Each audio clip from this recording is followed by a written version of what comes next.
Salam dəyərli izləyicilər, 13 may 2025-ci il Bəhruz Vidadi oğlu Əhmədov Azərbaycan Baş Prokurorunun müavini hərbi prokuror təyin edilib. Bununla bağlı Prezident İlham Əliyev sərəncam imzalayıb. Qeyd edək ki, 2005-ci ildən Azərbaycanın hərbi prokuroru olan Xanlar Vəliyev aprelin 8-də təqaüdə göndərilib. O, hazırda Konstitusiya Məhkəməsinin hakimidir.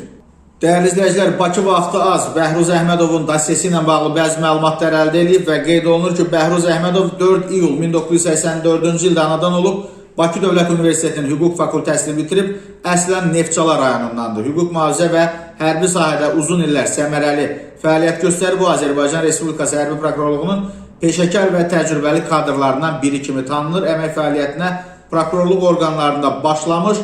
Bəhruz Əhmədov bir sıra məsul vəzifələrdə çalışıb, o cümlədən Qazax rayonunun hərbi prokuroru və hərbi prokurorluğun istintaq idarəsinin rəisi vəzifəsində fəaliyyət göstərib.